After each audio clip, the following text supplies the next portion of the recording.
चीन की ये फितरत रही है कि अपने जो देश रहे सीमाई उनके यहाँ इस तरह से बार बार हर जगह करते रहे हैं। उसी में से भारत भी है, भारत भी दंश को झेल रहा है। अंतर्राष्ट्रीय न्यायालय में हेग में जा करके इस मैटर का समाधान करना चाहिए। चीन की बराबरी क्यों नहीं कर सकता हिंदुस्तान? दोस्तों 2024 में चाइना के इकोनॉमिक ग्रोथ रेट 4.8% का है, जबकि भारत का 7% के अराउंड, यानी चाइना भारत से पीछे है। लेकिन इसके बाद भी अमेरिका और यूरोपियन यूनियंस का ग्लोबल जीडीपी में 39.48%, चाइना का 19%, जबकि इंडिया का सिर्फ 3.5-4.8% का कंट्रीब्यूशन है। ऐसे में सवाल उठता है कि भारत चाइना से पीछे क्यों है और क्या कभी भारत चाइना जितना ग्रो कर पाएगा? इस सवाल का जवाब वॉरेन बफेट के पार्टनर और greatest investor of all time Charlie Munger के अकॉर्डिंग तो नहीं है।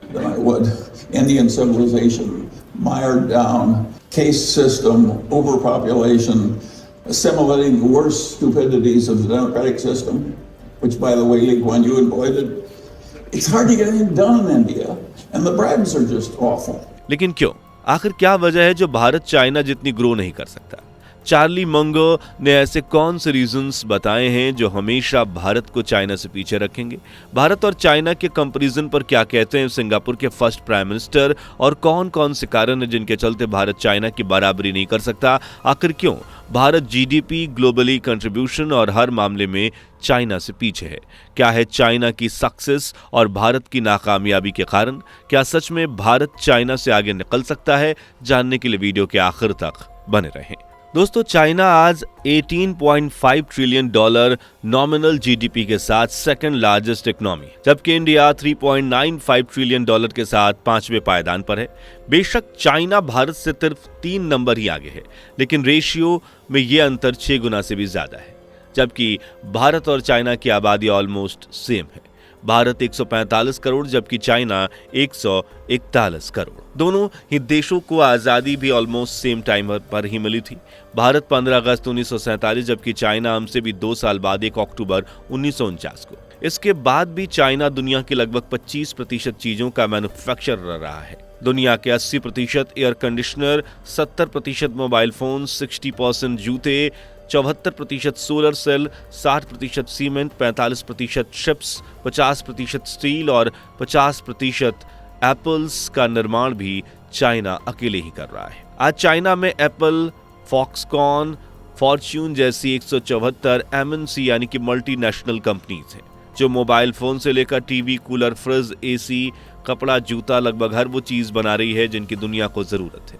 एक रिपोर्ट के अकॉर्डिंग चाइना पूरी दुनिया का कुल $3.71 ट्रिलियन का एक्सपोर्ट करता है, जिनमें America, Germany, south Korea, Vietnam, Taiwan और जापान जैसे बड़े देश शामिल हैं। जबकि भारत आज सिर्फ सस्ते मजदूरों का घर बनकर रह गया है। भारत में प्रति व्यक्ति जहां 1,12,000 कमाता है, वहीं चाइना में पर कैपिटा 7 लाख से भी ज्यादा है। और भारत में कुछ चीजें ऐसी हैं जिनके कारण वो कभी भी चाइना जितनी ग्रोथ नहीं कर सकता। पर वो कौन कौन सी बातें और क्या क्या कारण है, बताएं चार्ली मनगर ने। जानने से पहले चैनल को सब्सक्राइब करके बेल आइकन को प्रेस कर लीजिए। जातिवाद, कास्ट सिस्टम। 1901 की जनगणना के अनुसार भारत में जहां 2378 जातियां थी, वहीं 2011 में हुई जनगणना के अनुसार 46 लाख से ज्यादा जातियां हैं, जिनमें ब्राह्मण, क्षत्रिय, वैश्य, शूद्र, अनुसूचित जनजाति और ना जाने कितनी जातियां हैं, जिनमें से 126 को हमारा सिस्टम मान्यता देता है और इकोनॉमिक, सोशल, एजुकेशन और पॉलिटिकल रिजर्वेशन भी देता है। लेकिन यही रिजर्वेशन सिस्टम लोगों को आगे बढ़ने से रोकता है। भारत में अलग अलग जातियां होने के चलते ना तो लोगों को समाज में बराबरी मिलती है, ना ही रोजगार में। इवन शादियों के लिए भी लोगों को सेम कास्ट और रिलीजन का होना जरूरी है, वरना ऑनर किलिंग जैसे मामले रजिस्टर हो जाते हैं। कास्ट सिस्टम के चलते लोगों में यूनिटी नहीं है, जिस वजह से कुछ चंद लोग ही अच्छी सैलरी और जॉब्स तक पहुंच पाते हैं, जबकि नीचे तबके के लोग इवन अछूत जिन्हें माना जाता है वो वहीं के वहीं रह जाते हैं। हालांकि भारतीय सरकार जातिवाद और भेदभाव को इलीगल घोषित कर चुकी है, लेकिन इसके बाद भी लोगों के मन में यह जातिवाद नाम का कीड़ा निकलने का नाम नहीं ले रहा, जिसका सीधा सा असर भारत की इकोनॉमी पर पड़ता है। और जब तक ये कास्ट सिस्टम पड़ा रहेगा तब तक ऐसे ही हम पीछे होते रहेंगे। भाषा, लैंग्वेज, 40,000 से भी ज्यादा जातियां और हिंदू, इस्लाम, ईसाई, सिख, बौद्ध, पारसी, यहूदी जैसे दसियों अलग अलग धर्म होने के चलते भारत में भाषाएं भी 453 के लगभग बोली जाती हैं, जबकि बोलियों की संख्या 19,500 के करीब है। भाषाओं में पंजाबी, तमिल, कोंकणी, मराठी, हिंदी, तेलुगु, बंगाली और अंग्रेजी भी शुमार है। अंग्रेजी को तो भारत में भाषा ही नहीं बल्कि पढ़े लिखे, सभ्य और सुपर इंटेलिजेंट लोगों की पहचान माना जाता है। इस देश में हिंदी को लोग बोलने में शर्माते हैं, डरते हैं इंसल्ट ना हो जाए, और इंग्लिश को बोलने में प्राउड फील करते हैं, और जिन्हें इंग्लिश नहीं आती उन्हें अजीब सी नजरों से देखते हैं।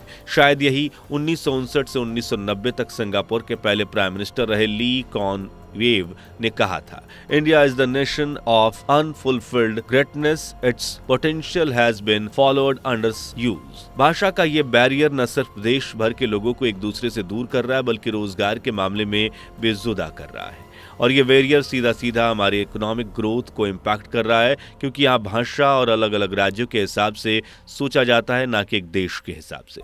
आप अमेरिका में जाएंगे अमेरिकन्स मिलेंगे, चाइना में जाएंगे चाइनीज मिलेंगे, लेकिन भारत में भी भारतीय एक भी नहीं मिलेगा। यहाँ पंजाबी, सिंधी, यहूदी, हिंदू सब मिलेंगे पर इंडियन नहीं मिलेगा। शायद यही ली कहते हैं कि भारत एक रियल देश है ही नहीं। एजुकेशन सिस्टम, चाइना में 300 प्रति किलोमीटर से भी तेज रफ्तार से दौड़ने वाली गाड़ियां और ट्रेन्स हैं, जबकि भारत में आज भी 110 से 130 किलोमीटर पर आवर दौड़ने वाली ट्रेन्स पर डिपेंडेंट है लोग, और इसका सीधा कारण है वीक एजुकेशन सिस्टम।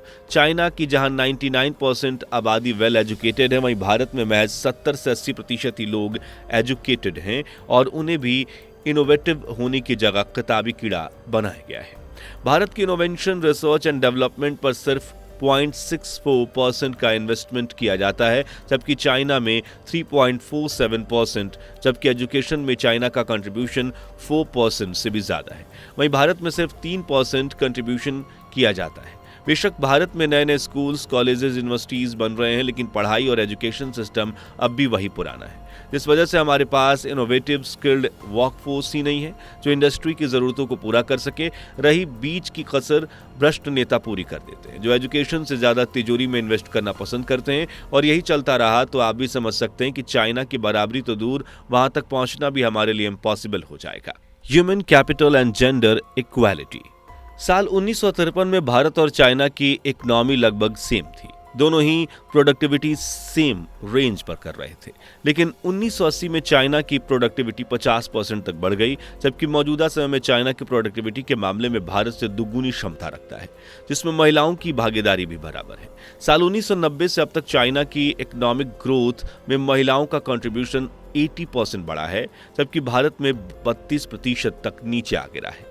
यानी भारत में भले ही बेटी बचाओ बेटी पढ़ाओ, नारी शक्ति जैसे स्लोगन्स को जोर जोर से कहा जाता और सुनाया जाता है, लेकिन आज भी घरेलू हिंसा, महिलाओं के खिलाफ अत्याचार, शोषण और पुरुषों से उन्हें कंपेयर करना बंद नहीं हुआ है। आज भी कई गांव, शहर आपको ऐसे मिलेंगे जहां महिलाओं को पुरुषों से नीचे समझा जाता है, उन्हें पढ़ाई लिखाई की जगह चूल्हा चौका सिखाया जाता है। लोग बराबरी की बात करते हैं, लेकिन भारत में महिलाएं आज भी पुरुषों के बराबर नहीं मानी जाती। लगभग हर सेक्टर में पुरुषों की तुलना में महिलाओं की सैलरी कम है, और यही इनइक्वालिटी महिलाओं को पुरुषों से पीछे बनाती है, जिसका सीधा असर हमारी इकोनॉमी पर पड़ता है। लेकिन अगर भारत इन चीज़ों पर वर्क करे, अगर यहाँ भी चाइना की तरह लोग यूनिटी में रहें, पढ़ाई लिखाई पर, रिसर्च पर, डेवलपमेंट पर ज़्यादा जोर दें, महिलाओं को पुरुषों के बराबर समझा जाए, और सबसे बड़ी चीज़ विदेशी चीज़ों को खरीदने की जगह मैन्युफैक्चरिंग बढ़ाई जाए, इंडस्ट्रीज़ लगाई जाएं, विदेशी कंपनियों को सस्ते भारतीय मजदूर ना दिए जाएं, तो भारत भी बेशक कामयाब हो सकता है, और सिर्फ चाइना की बराबरी ही नहीं बल्कि उससे ज़्यादा ग्रोथ कर सकता है और आगे भी निकल सकता है। और चाइना ही क्यों, अमेरिका तक को कॉम्पिटिट कर सकता है। लेकिन ये सब ना तो अकेली सरकार के बस की बात है और ना ही कुछ एक दो संस्थाओं की, बल्कि इसके लिए पूरे भारत को एक टीम की तरह काम करने की जरूरत है। इसके लिए हमें एक अच्छे लीडर की जरूरत है, जबकि भारत तो हमेशा से ही भ्रष्ट नेताओं से परेशान रहा है। ऐसे में जब तक एजुकेटेड माइंडेड और युवाओं की नीड, देश की ग्रोथ के लिए क्या जरूरी है और क्या नहीं, इन चीजों को समझने वाला लीडर नहीं मिलता, तब तक शायद कामयाबी पाना सपना भी ये धुंधला नजर आता है। खैर, आपको क्या लगता है, क्या भारत चाइना की इकोनॉमी में उसे बीट कर सकता है?